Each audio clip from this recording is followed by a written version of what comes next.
This was German director Uwe Boll's first theatrically released film, and its release ruined his reputation, but somehow, despite being one of the most hated film directors of all time, Uwe Boll continued to make films and was extremely prolific for a decade. I've never really seen someone fail upward more than this guy. For whatever reason that Uwe Boll was able to keep making these movies, it left him with the reputation of being one of the worst film directors of the decade. And he also had a notably contentious relationship with his critics, to the point where it almost feels like it's performance art. Because Uwe Boll challenged a bunch of movie bloggers, as well as Quentin Tarantino and Roger Avery, to fight him in a boxing match.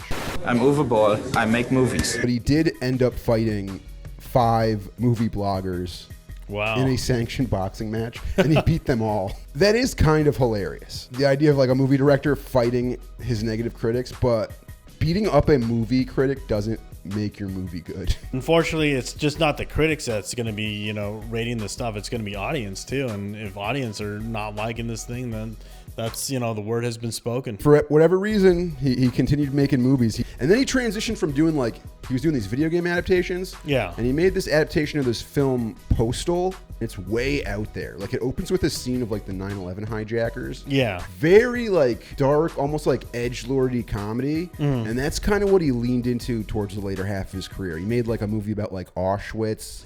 Yeah. He would make Yeah. really kind of cringy, offensive stuff. And now he just doesn't make movies anymore. He can't get them. He can't even kickstart a movie successfully anymore. Well, yeah, like I said, you have to have an audience in order to get funded. Yeah. Yeah, and then if you don't have an audience, you're not going to get anything.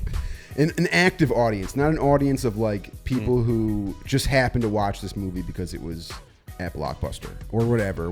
However, people used to kind of sneak by the industry back in the day because there was such a thirst for content. Yeah. Whereas now it's the opposite. There is so much fucking content. Yeah. Nobody has time to watch any of it.